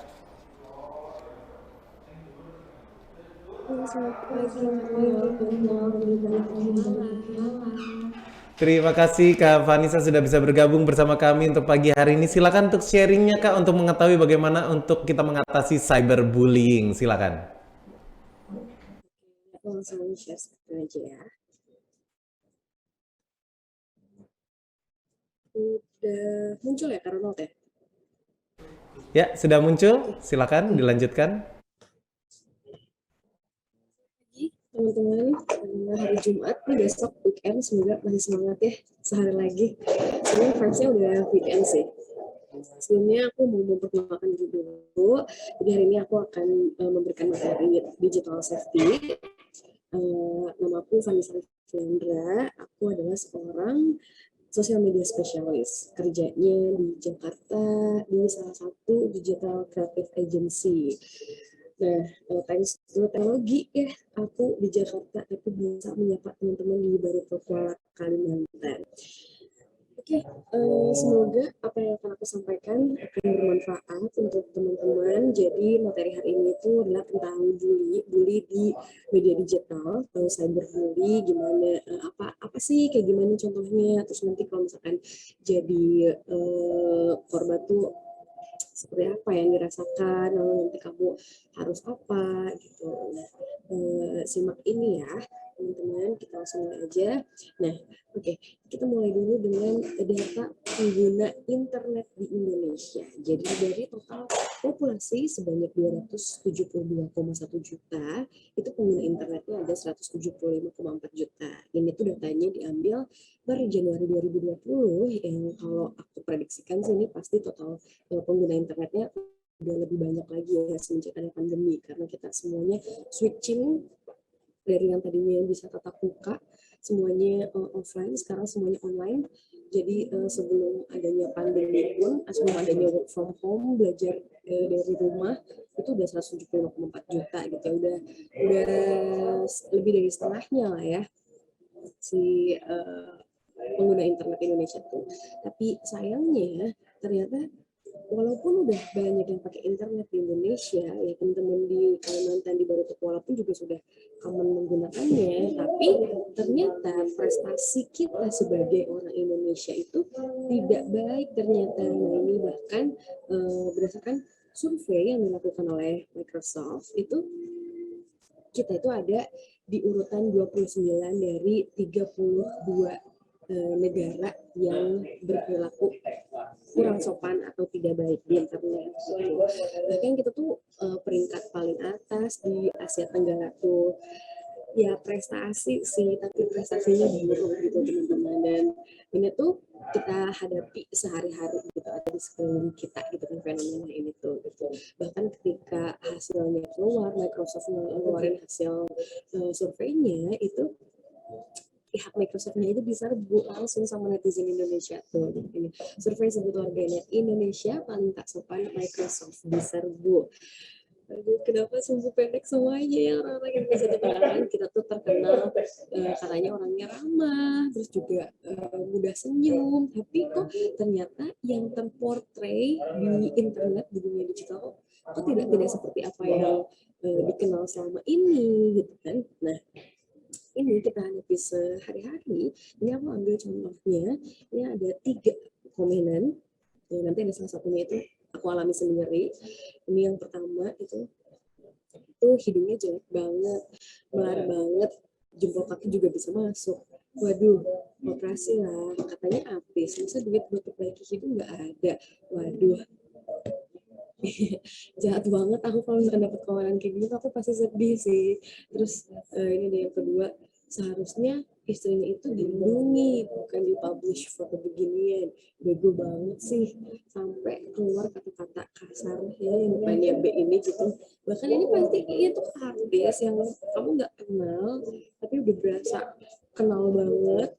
Sampai ini ada 269 orang loh yang like sih, berarti orang itu pun juga setuju. Padahal konteksnya ini komentarnya itu aku ambil dari postingan public figure yang memposting istrinya sering jadi di kolam renang memakai baju renang, kan itu nggak ada salahnya sama sekali ya gitu, tapi katanya dia tidak melindungi gitu. Walaupun sebenarnya itu kan nggak salah, tapi kalau misalkan salah pun itu bukan urusan kita untuk mengeluarkan kata-kata seperti itu gitu. Lalu ini ada yang terakhir, ini diambil dari TikTok aku sendiri. Jadi ini aku pakainya tuh kan aku kayak gini ya, maaf gitu kan, kayak kerudungnya tuh kayak gini gitu. Terus ini ada komenannya tuh, maaf nih, gue cuma bingung sama cewek-cewek yang berhijab tapi pede pakai style tank top di luar gitu, atau macam-macam komben atau tank top di luar. Yang like sampai 7/8. Sebenarnya aku adalah orang yang easy peasy, easy going aja. Terus aku baca komenannya dia tuh kayak aku udah biarin aja lah ya. Cuman untuk beberapa orang mendapatkan komentar seperti ini tuh bisa membuat dia sampai overthink ya gitu, kayak gue salah banget ya gitu ya, emang gue tuh sejelek itu ya di mata orang tuh gitu. Ternyata nanti aku jelaskan bahwa ada dampaknya lo secara psikis tuh gitu. Nah ini adalah yang kita lihat sehari-hari, bully kepada orang-orang yang mungkin juga udah jadinya kayak normal aja ketika orang komen kayak gitu. Ya wajar lah ya, resiko jadi public figure lah, tapi enggak dong, nggak boleh dong kayak gitu. Kenal aja enggak ya, kita udah berani komentar-komentar. Nah ini adalah akibatnya ketika kita banyaknya komentar buruk. Oke. Siswi SMP bunuh diri akibat bullying agar rest in peace Nadila, ramai di Twitter. Amelia Dea dan CNN Indonesia, bullying jadi pintu masuk ide bunuh diri pada remaja. Lalu ini ada satu lagi, ini dari Detik. Viral dokter di Surabaya bunuh diri diduga korban bullying. Ini kata IBI. Jadi ternyata sampai sayang kan orang-orang mulai dari masih kecil, remaja aja udah kepikiran untuk mengakhiri hidupnya, padahal hidup memang nggak selalu indah ya, tapi kan ada indahnya. Udah kepikiran untuk mengakhiri hidupnya karena ketikan kita, karena jempol kita gitu, dan ternyata nggak pandang bulu juga. Bahkan seorang dokter yang bisa kita bilang tingkat pendidikannya itu sudah tinggi gitu ya, tetap bisa merasa down ketika menjadi korban bullying, teman-teman. Jadi apalagi teman-teman yang masih sekolah gitu ya, jadi korban bully itu, wah kondisi psikisnya kan belum stabil juga ya gitu. Bahaya banget kalau jadi korban bullying tuh gitu. Jadi sebisa mungkin kita jangan jadi bully gitu. Nah, lanjut lagi, ini cyberbullying sendiri itu apa sih? Cyberbullying ini sebenarnya adalah perilaku bully yang dilakukan di dunia digital gitu. Jadi ketika kamu mengejek, melecehkan, mengancam, mempermalukan yang kamu lakukan di digital, itu kamu masuk ke cyberbullying gitu. Beda, cuma beda tempatnya aja sih sama bully itu gitu. Nah, ini adalah data yang diambil dari Google. Jadi orang tuh nyari keyword cyberbullying dari 2004 sampai 2020 tuh ternyata ketertarikannya itu tuh meningkat secara drastis. Teman-teman bisa lihat kurvanya tahun 2004 itu masih sedikit, lalu 2020 tuh tinggi gitu ya. Nah ini kan fluktuatif ya, naik turun gitu si kurvanya tuh. Ternyata setelah diteliti, diperhatikan, pada saat kurvanya turun, ini tuh ketika orang-orang itu lagi liburan. Jadi mereka tuh lagi punya kesenangan, lagi happy-happy gitu. Nah sementara ketika tingginya itu, kurvanya tinggi itu ketika mereka sedang masa-masa sekolahnya tuh lagi padat gitu. Nah jadi ternyata ketika orang happy dengan hidupnya, itu mereka lebih sibuk untuk mengurus hidupnya sendiri daripada mengurus hidup orang lain gitu. Nah jadi bisa disimpulkan dong teman-teman, ternyata orang-orang yang suka membuli itu mereka tidak puas dengan hidupnya, mereka merasa tidak asik karena mereka mengusik orang lain biar ada rame-ramenya sedikit lagi tuh di hidupnya. Nah ini cyberbullying bisa terlihat seperti ini teman-teman. Pertama itu menyebarkan gambar atau informasi negatif yang tidak benar tentang seseorang. Mungkin bisa pakai fake account gitu ya, tapi IP address-nya kan tetap bisa track kan ya, jangan main-main ya. Terus mengirimkan pesan ancaman dengan maksud asli maupun palsu. Mungkin maksudnya bercanda mungkin, tapi mungkin ada juga yang beneran. Tapi kita tuh nggak pernah tahu isi hati orang sih. Jadi lebih baik kita berhati-hati aja dalam bertutur kata di sosial media. Menyebarkan gambar atau informasi personal seseorang untuk menghina orang lain. Mungkin kamu nggak kenal sama orangnya, mungkin kamu nggak kenal sama selebgram itu, mungkin kamu nggak nggak kenal, kamu cuma tahu doang, kamu sebarin gitu. Emang selebgram dan public figure tuh nggak akan sakit hati walaupun dibulinya sama orang yang gak dia kenal, tetap dong sakit hati kan. Mereka juga manusia yang punya hati gitu. Ini nggak berlaku cuma untuk selebgram atau public figure juga, tapi orang entah itu stranger yang kamu kenal di internet, followersnya di 200 pun ya nggak boleh kamu bully gitu. Kita nggak bisa pandang dulu gitu, lalu menyebarkan gambar informasi untuk membuat orang lain malu. Mungkin fotonya itu udah diambil tuh jauh-jauh hari gitu, udah tahun kapan gitu, terus kamu punya ternyata gitu kan, terus kamu pengen bikin dia malu, bikin satu orang ini malu, memang tujuannya kamu tuh bukan untuk senang-senang, tapi kan kalau bercanda gitu ada ya gitu, kita tahu batasannya gitu, kita akrab. Kalau ini tuh kamu memang dari awal itu kamu mau pengen bikin dia malu, itu berarti kamu udah menjadi pelaku cyberbullying kalau kayak gitu. Jadi hati-hati ya teman-teman, ini mungkin kayak kelihatannya tuh udah jadi hal yang normal soalnya di sekeliling kita, tapi ternyata bisa jadi kita adalah pelaku cyberbullying gitu. Jadi mari kita mulai cyberbullying dari mulai sekarang ya. Aku lanjut lagi. Sebenarnya ini adalah dirasakan oleh para korban.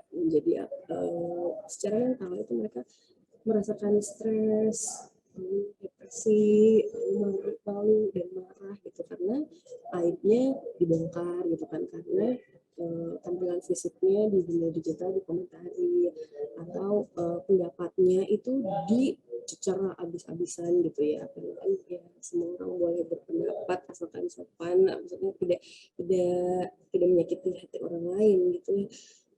Jelas dong, depresi, sedih, malu, marah, sedih lagi karena sekarang banyaknya pakai fake account. Jadi ketika kita merasakan emosi itu, kita nggak bisa meluapkannya karena kita pun juga nggak tahu siapa sih yang berkomentar ini ke kita tuh, siapa sih yang menyebarkan hal yang tidak kita inginkan ini tuh gitu, siapa sih yang ngejek-ngejek aku tuh gitu kan, karena pakai fake account. Tapi kalau dilaporin ya bisa di-track gitu. Lalu secara emosionalnya mereka itu merasakan tidak bahagia dan trauma. Nah, ini kan jadi depresi, lalu ada sinambungannya ya gitu.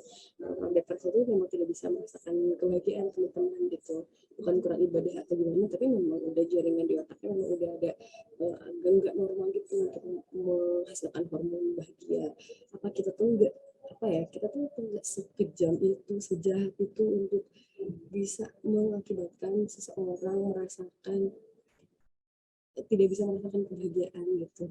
Jahat banget gitu, karena kan bahagia itu pengen kita punya semangat hidup ya gitu. Trauma jelas mau tuh jadi nanti nggak mau upload foto selfie lagi soalnya dibilang jerawatan gitu kan. Jadi kayak padahal kita semua tuh pasti punya problem gitu loh, pasti kayak jadi insecure gitu kan, kayak kasihan jadinya.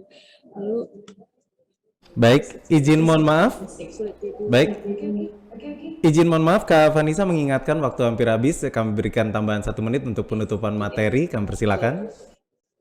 Oke, nah secara fisiknya pun juga ada efeknya gitu ya. Ini adalah efeknya. Nah, ini aku make it quick aja ya. Cara memperhatikannya adalah cyberbullying ini, pertama kamu harus memposisikan diri sebagai penerima pesan.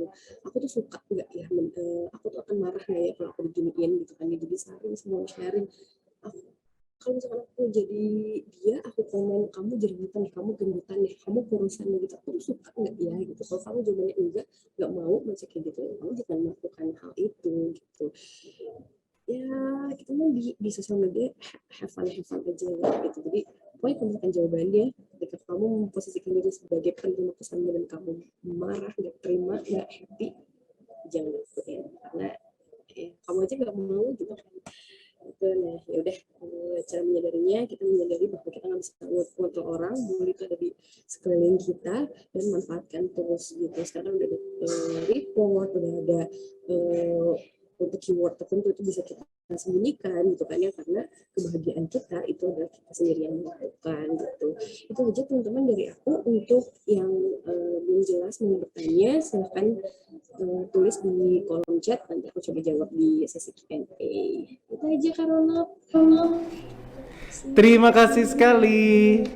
Terima kasih Kak Vanessa untuk sharingnya pada pagi hari ini untuk teman-teman yang berada di Barito Kuala. Nanti kita akan ketemu dengan Kak Vanessa lagi di sesi Q&A ya. Terima kasih sekali. Baik, dan kali ini kita akan mengetahui juga bagaimana kita bisa lebih beretika di dunia digital. Kali ini kita akan bertemu dengan seorang guru SMA N1 Jejangkit Kabupaten Barito Kuala. Langsung kita sapa, selamat pagi untuk Bu Endang Haryastuti SPD. Ya, selamat pagi, Mas Mona. Selamat pagi. Oke. Baik, Bu Endang, pagi hari ini boleh dong sharingnya untuk teman-teman di Barito Kuala bagaimana kita bisa lebih bijak sebelum mengunggah di sosial media. Kami persilakan. Oke, terima kasih, Mas Mona. Assalamualaikum warahmatullahi wabarakatuh. Sebelumnya saya sapa dulu para narasumber yang luar biasa hari ini. Alhamdulillah, kalau tidak ada internet ini kita tidak akan ketemu nih ya. Apalagi dengan artis ternama, dengan Mbak Vanessa juga.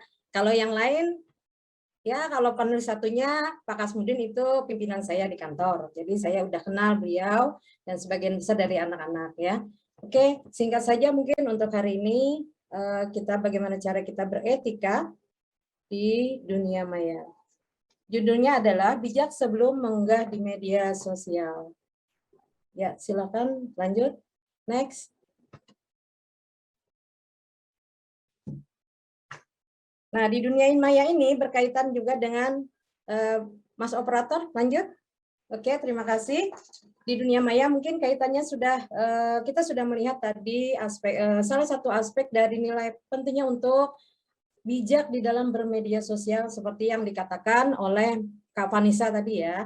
Nah, itu termasuk salah satu sisi negatif dari media sosial. Nah, sebelumnya kita harus tahu dulu nih, media sosial itu apa? Nah, media sosial itu adalah sebuah media online yang para penggunanya bisa dengan mudah berpartisipasi, berbagi, dan menciptakan isi, meliputi blog, jejaring sosial, wiki, forum, dan dunia virtual. Udah jelas ya, berarti saya yakin sebagian besar orang di sini tidak ada yang tidak tahu dengan media sosial. Anak kecil pun udah punya media sosial sendiri ya, apalagi kita yang sudah dewasa gitu ya. Nah, apa nilai positif bersosial media? Yang pertama, mudah berinteraksi dengan banyak orang seperti sekarang ini. Walaupun saya cuma di rumah, tapi saya bisa ketemu dengan 83 orang di dunia maya yang langsung bisa melihat saya dan mendengarkan suara saya. Nah, itu ya. Kemudian memperluas pergaulan. Nah, dalam hal ini tidak hanya dengan teman dekat kita bergaul, bahkan juga dengan orang-orang, tokoh-tokoh yang kita anggap rasanya tidak mungkin kita bisa bertemu dengan mereka. Ternyata hari ini kita bisa dipertemukan dengan webinar. Itu artinya kita bisa memperluas pergaulan, ya. Dan itu juga yang ketiga adalah nilai positifnya tidak terkendala jarak dan waktu. Kamu bisa video callan saat itu juga, walaupun temanmu masih ada di luar daerah atau ada di luar negeri gitu ya. Jadi tidak terkendala jarak dan waktu. Dan untuk anak-anak atau orang-orang yang sulit mengekspresikan diri, mungkin tidak pede gitu ya, dia akan mudah mengekspresikan diri saat berinternet, saat dia bermedia sosial, entah itu Instagram, Facebook. Ini tangannya aja yang gerak, orangnya nggak kelihatan. Jadi dia mudah, dia tidak perlu harus takut untuk mengekspresikan diri. Nah, keuntungan berikutnya adalah penyebaran informasi itu bisa cepat. Dalam sepersekian menit kita sudah tahu kabar di Jakarta, kabar di Arab Saudi, kabar di Amerika. Dengan mudah informasi itu mengalir dengan cepat. Dan yang terakhir adalah biaya lebih murah. Mungkin kalau perlu TV, kita beli TV dulu ya. Kalau dengan radio. Nah, untuk biaya yang bersosial media itu jauh lebih murah. Bahkan kadang-kadang nih anak-anak yang tidak punya kuota bisa beli kuota ketengan atau wifi sama teman, atau kalau nggak punya bisa wifi sama ibu juga kadang-kadang di sekolah. Kasihan deh ibunya. Oke Mas, silakan lanjut. Oke, nah itu tadi nilai positifnya. Sekarang nilai negatifnya bersosial media. Nah, kadang-kadang karena sudah mudah kita melakukan video call, itu merasa tidak perlu lagi bertemu dengan orang yang ingin kita jumpai. Kan udah bisa telepon, bisa video call. Lalu males lah dia ketemu langsung, padahal itu tetap harus dilanjutkan lagi yang interaksi secara tatap muka ya. Kemudian yang kedua, rentan terhadap pengaruh buruk orang lain. Kadang-kadang hanya dengan membaca berita pun kita sudah terpengaruh.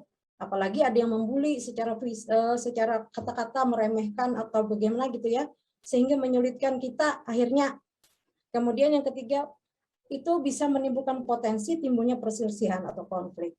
Kalau komen di Instagram orang, kata-katanya jelek atau buruk. Komen di Facebook juga begitu. Nah, itu akan menimbulkan kemarahan baik si ampunnya akun atau bagi yang membaca yang lainnya. Yang keempat, negatifnya adalah rawan gangguan masalah terhadap privasi. Nah, ini kadang-kadang nih ya, kadang-kadang kita disuruh mengirimkan KTP untuk keperluan beli apa gitu ya, secara online. Beli sepeda motor misalnya ya. Itu apakah kita dijamin bahwa KTP kita itu disimpan dengan baik oleh dia? Belum tentu. Begitu dia edarkan itu mungkin bisa dimanfaatkan orang lain, diambillah data kita. Ya, begitu. Jadi hati-hati dengan masalah privasi ini. Yang kelima, itu membuat kecanduan dan ketergantungan ya. Nah, ini jelas misalnya pagi-pagi udah lihat belum bangun tidur, belum cuci muka, belum sikat gigi, udah cari HP. Nah, itu kecanduan namanya. Apalagi bubuhan gamer nih, ya, gamer. Sulit itu, kayaknya kalau diomongin tidak nyaut. Kenapa? Karena perhatiannya hanya tertuju pada game. Nah, jadi kita bisa untuk bagaimana caranya jangan sampai terjadi kecanduan seperti itu. Yang keenam, menjauhkan orang-orang yang sudah dekat. Nih maksudnya apa nih? Misalnya, kalau pagi-pagi di meja makan, ada bapak, ibu, anak, adik, kakak, semuanya pegang HP. Jadi tidak tahu lagi ini kabar anak sakit gimana, tidak lagi ingin bertanya kenapa, karena masing-masing sibuk mencari Facebook masing-masing, mencari WA masing-masing, mencari Instagram masing-masing, gitu ya. Nah, itu artinya dia menjauhkan yang sudah dekat. Mas operator silakan lanjut. Oke, terima kasih. Nah, bagaimana bijak dalam penggunaan sosial media? Nah, artinya bijak itu adalah orang yang selalu menggunakan akal budinya dalam menggunakan media sosial. Apa nih harus dipertimbangkan ya? Apa yang harus kita pertimbangkan? Pertama, kita harus mempertimbangkan, waduh ini nggak kelihatan ini. Share screen-nya sebentar ya. Terlindung itu tulisannya. 1, penyebaran informasi sangat mudah. Nah, itu tadi sudah ya. Kita sudah ketahui bahwa penyebaran informasi sangat mudah. Kemudian yang kedua adalah tidak ada privasi. Jadi siapa saja bisa melihat dan menyebarkan. Nah, ini hati-hati. Jadi itu yang harus ditimbang ya. Jadi kalau kita mau sharing, saring dulu. Itu kalau dilihat orang gimana perasaannya orang lain gitu ya. Nah, jadi itu akhirnya tidak bisa diprivasi. Kalau di Facebook langsung kelihatan, kita searching sama siapa langsung keluar fotonya kelihatan, itu siapa kelihatan gitu ya. Nah, yang ketiga, pertimbangan apa lagi kita harus bijak? Pertimbangan yang ketiga adalah ada informasi yang belum pasti kebenarannya. Nah, ini harus dicek dulu. Ini kadang-kadang nih anak-anak nih menanyakan, Bu, ini beneran ada kuota gratis? Cek dulu itu ya, tanyakan dulu ke guru atau ke sekolah atau ke akun yang resmi dari pemerintah. Nah, untuk mencek apakah itu pasti atau tidak informasinya. Dan yang keempat, yang harus dipertimbangkan agar kita bijak dalam menggunakan media sosial itu adanya cyberbullying tadi. Kita menghina orang, ngomongin jir aja. Itu ada yang sudah terkoneksi itu tersinggung mungkin dengan kata-kata seperti itu. Walaupun bagi kalian itu biasa ya.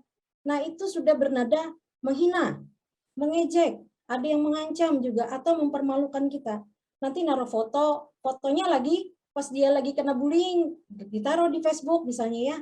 Mungkin bagi si yang menaruh foto tidak apa-apa, tapi begitu melihat itu satu dunia yang akan melihat bahwa Anda sedang meletakkan hal-hal yang memalukan. Itu juga akan menyebabkan orang yang di dalam foto itu akan merasa dipermalukan dan akhirnya dia menjadi bisa stres gitu ya atau depresi. Kenapa? Karena malu. Dia dihina dengan bentuk kekerasan seperti itu gitu ya. Kekerasan mungkin tidak fisik tapi verbal gitu ya. Oke, silakan terus. Nah, hal-hal penting dalam menggunakan jejaring sosial, pertama kita harus beretika dalam berkomunikasi. Beretika ini maksudnya kita gunakan kata yang sopan, yang layak, yang bagus. Kita tidak tahu yang membaca komen itu nanti bukan hanya anak muda, bukan hanya pelajar, bukan hanya mahasiswa, tapi mungkin juga orang tua, ibu kamu, ayah kamu ya. Jadi berusahalah tetap sopan di dalam berkomunikasi atau di dalam bersosial media. Mulutmu harimaumu, sekarang jarimu harimaumu. Kamu mau dibully orang itu gara-gara kamu sendiri tidak beretika dalam berkomunikasi di jaringan sosial. Oke ya. Yang kedua adalah hindari penyebaran sara, pornografi, dan aksi kekerasan. Jadi jangan menyinggung soal agama, soal ras, apalagi pornografi. Itu nanti akan menyinggung berbagai macam unsur ya, yang akan menyebabkan kamu dibully nanti akhirnya. Kemudian yang ketiga, cross check kebenaran berita. Ya, tadi sudah. Yang keempat, yang terlalu mengumbar informasi pribadi Anda, misalnya KTP, kehidupan sosial Anda, kehidupan pribadi Anda, jadwal Anda, jangan. Alamat resmi Anda, jangan. Ya, apalagi sampai KTP, kartu keluarga, bangga sudah divaksin, ditaruhlah di Facebook, jangan. Ya, oke ya, itu adalah informasi penting pribadi Anda. Yang kemudian bisalah Anda menghargai, ya, menghargai orang lain gitu. Bayangkan kalau Anda yang dipermalukan seperti dia, maka jadi akhirnya kita akan menimbang, oh ini kalau meletakkan sesuatu, ini orang tersinggung nggak? Bagaimana perasaan orang lain? Kalau dia merasa tersinggung, otomatis saya juga akan merasa tersinggung kalau ada orang yang lain meletakkan sesuatu gitu ya yang mempermalukan diri saya. Next. Baik, izin mohon maaf, mengingatkan waktu hampir habis, kami berikan tambahan 1 menit untuk penutupan materi. Kami persilakan Bu Endang. Ya, silakan lanjut. Oke. Nah, ini silakan untuk dampak positif menggunakan sosial media, terhindar dari, jadi kalau kita bijak, pertama terhindar dari bullying, memperoleh sumber informasi yang bisa dipercaya, ya, kemudian membantu menyebarkan informasi yang benar, itu yang kalau yang bijak ya, kemudian dapat menjaga privasi diri dari penyalahgunaan data oleh pihak lain, kemudian dapat menyalurkan ide, gagasan, kreativitas, dan lain-lain, serta berperan untuk mengedukasi masyarakat dengan konten yang bermanfaat. Oke, next. Nah, ini dampak negatifnya menggunakan sosial media jika tidak secara bijak. Pertama, kita bisa mengalami stres akibat bullying tadi ya. Kemudian informasi yang diterima salah nanti ya, tidak bisa dipercaya. Yang ketiga, turut membantu dalam peran sertanya informasi yang tidak benar dan menyesatkan.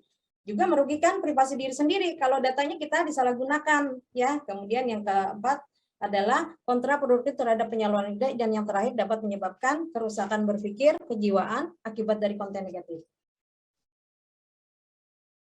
Oke, next. Nah, mudah-mudahan dengan paparan yang singkat, ringkas, padat, berisi, mudah-mudahan semoga paham, dan Ibu yakin mudah-mudahan bermanfaat untuk terutama Ibu inginkan ini anak-anak Ibu semua yang bisa memahami pentingnya bijak di dalam bersosial media. Terima kasih.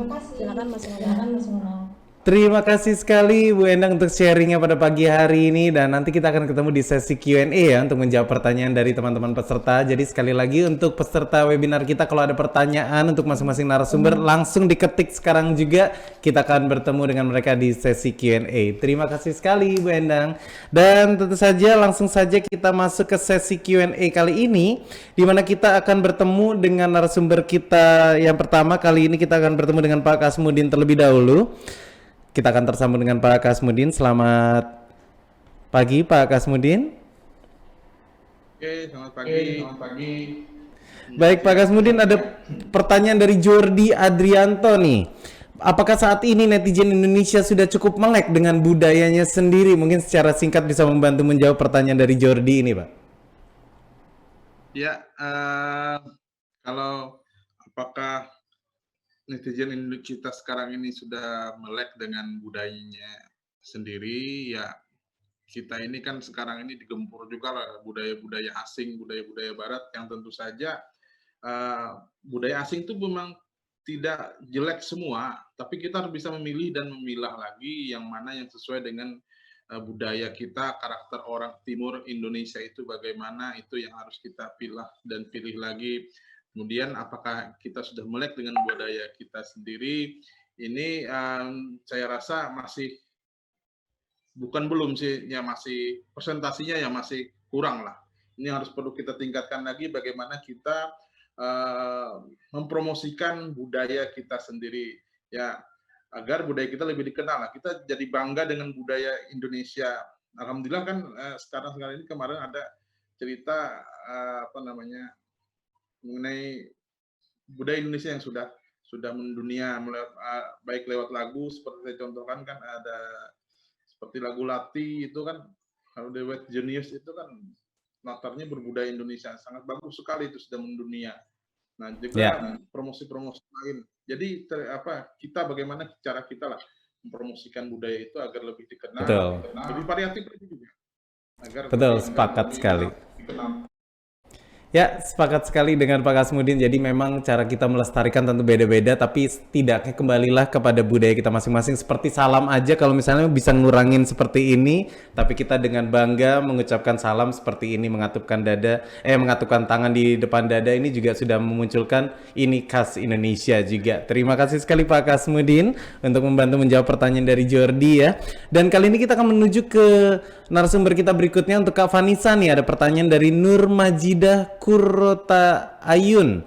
Baik, kita akan tersambung dengan Kak Vanessa terlebih dahulu.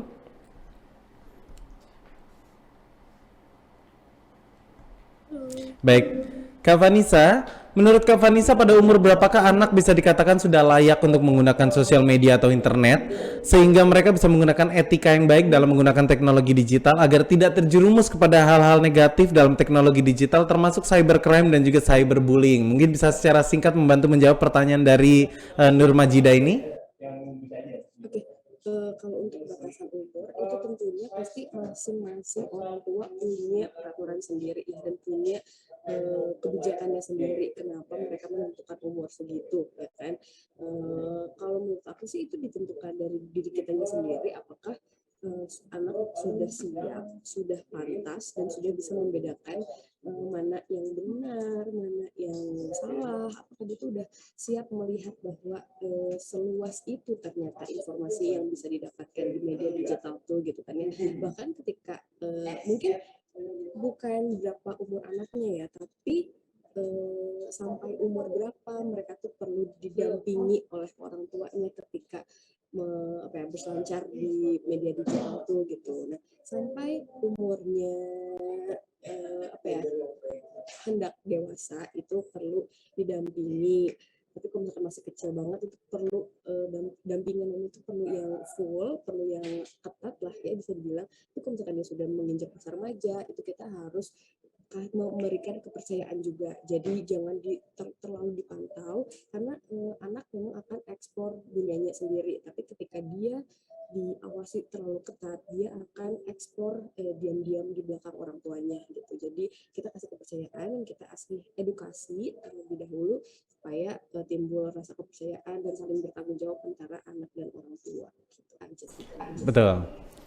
Baik, sepakat sekali dengan Kak Vanessa bahwa umur tidak bisa jadi patokan, tapi kalau misalnya sudah bisa diberikan kepercayaan untuk bertanggung jawab di sosial media, tentu saja bisa dilakukan pendampingannya, bisa lebih terkontrol lagi dan juga bisa lebih mempercayakan kepada si anak tersebut ya, supaya bisa lebih bertanggung jawab lagi dan udah bisa dilepas nih, apalagi untuk remaja seharusnya udah bisa lepas dari pendampingan. Terima kasih sekali untuk Kak Vanessa sudah membantu menjawab, dan kali ini kita akan bertemu dengan narasumber kita berikutnya untuk Bu Endang. Kali ini kita akan bertemu dengan Bu Endang. Kita coba tersambung kembali dengan Bu Endang. Selamat pagi Bu Endang.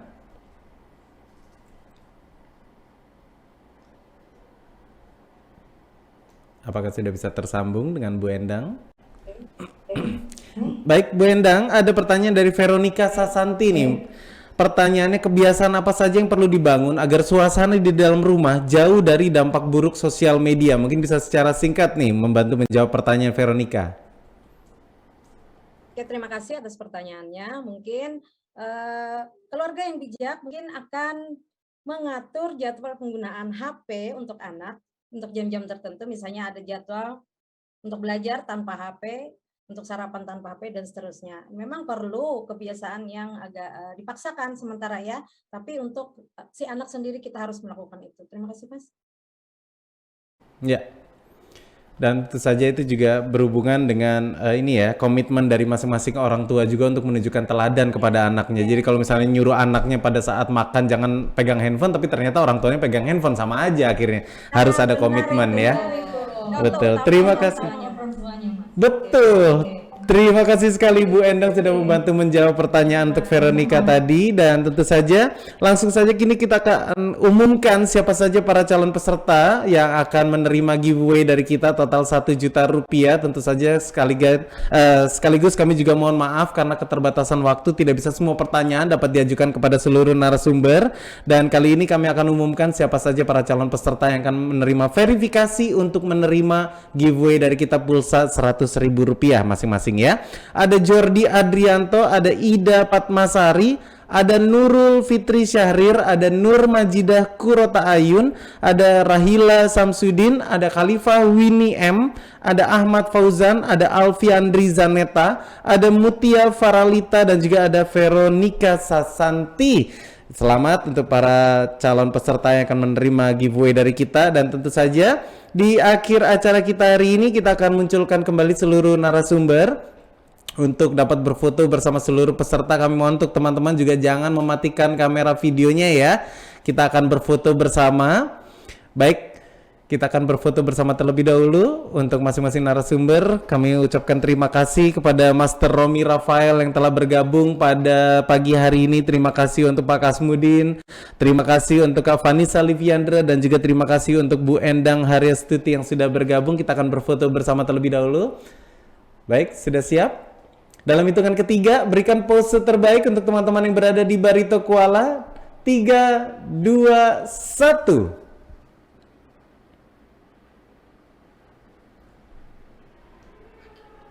Baik, kita akan berfoto dengan seluruh peserta sekarang. Untuk slide yang pertama. Baik, semuanya menghadap ke depan kamera ya. Berikan pose terbaik Anda dalam hitungan ketiga ya. 3, 2, 1. Baik, berlanjut untuk slide selanjutnya masih ada? Ya, kita akan berfoto bersama menghadap ke depan kamera dalam hitungan ketiga ya. 3, 2, 1. Baik, terima kasih, dan di akhir sesi kita kali ini kita akan mengundang sekali lagi Master Romi Rafael untuk memberikan closing statementnya nih untuk literasi digital untuk teman-teman yang berada di Barito Kuala. Silakan Master Romi Rafael. Oke. Nah, seperti tadi saya ucapkan ya, zaman terus maju dan berkembang. Bahkan nanti setelah kita meninggalkan dunia ini, kalau Anda semua tidak mulai mengupgrade diri, akan ketinggalan zaman, akan jadi absolut, dan akhirnya tidak berkembang gitu. Apalagi di era pandemi ini perlu sekali untuk mengupgrade pikiran dan diri. Begitu Master Ronald, mudah-mudahan membantu.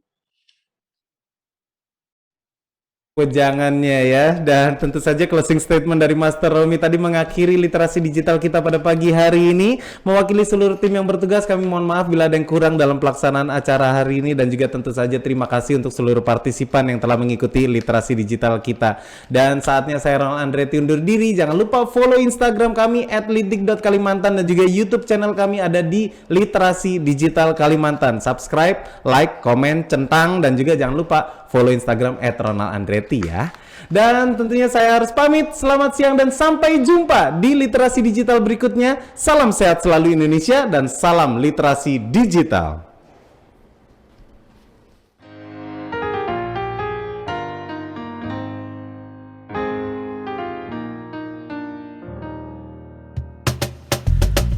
Tolong aku melolong, baca sosmed bikin aku bengong. Banyak berita isinya bohong, bikin orang jadi saling menggonggong. Seperti ada niat sebar kebencian, tanpa peduli akan ada kerugian. Seperti dapat munculnya permusuhan, karena tertipu jadi curigaan. Gue pernah baca hoax di sosmed yang jadi merugikan tukang trompet. Katanya trompet bisa bikin kanker, trompet sih cuma bisa bikin bibir doer. Sylvester Stallone dibilang mati, Brad Pitt juga dibilang mati, Mr. Bean, Jackie Chan juga dibilang mati. Seneng banget doain orang mati.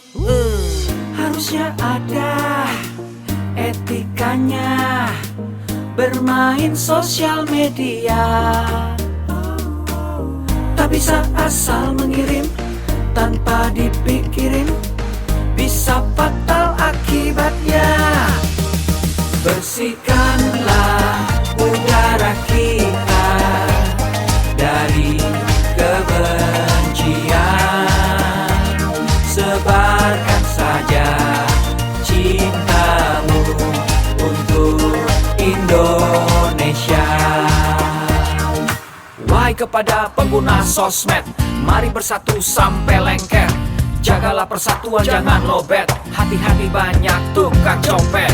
Hey, jangan sampai salah posting, bisa bikin orang jadi pusing. Cek dulu itu penting, jangan jadi cepat terpancing. Gue pernah takut salah minum, karena bahaya buat tulang sumsum. Hampir semua merek disebutkan, gara-gara itu gue kehausan. Gue tertipu isu PKI, katanya jutaan sudah dipersenjatai. Akibatnya gue keluar biaya, bikin persembunyian bawah tanah. Harusnya ada etikanya bermain sosial media,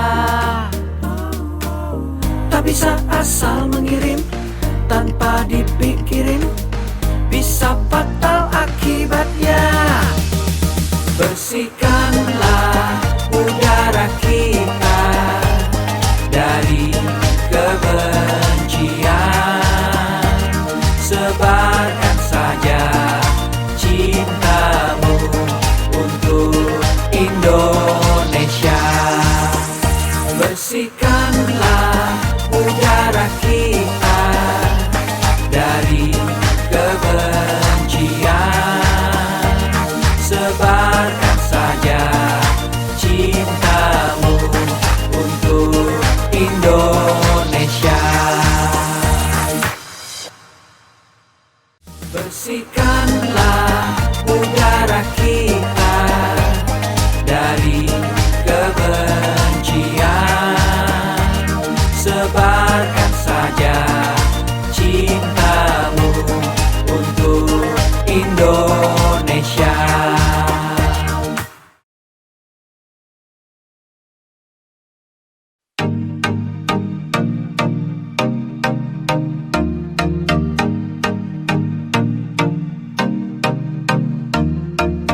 Cek dulu, cek dulu, cek dulu, cek dulu. Yo, kini saatnya kita harus tambah pintar. Jangan jadi orang yang mudah sebar-sebar, karena belum tentu itu berita benar. Kalau nggak ngerti, ayo belajar. Mulailah curiga jika sudah suruh-suruh. Sebarkanlah, hey, tunggu dulu. Periksalah kalimat, kok banyak tanda seru. Banyak huruf besar, mata gue jadi ngilu. Coba dicari beritanya dulu, mendingan begitu daripada keliru. Apa untungnya sebar kabar palsu, daripada nanti kamu yang malu. Cek dulu, daripada nanti kamu yang malu. Cek dulu, siapa tahu hoax. Yup. Hello.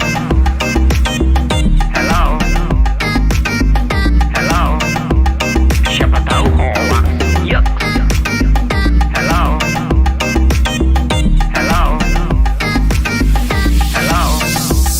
Siapa tahu hoax.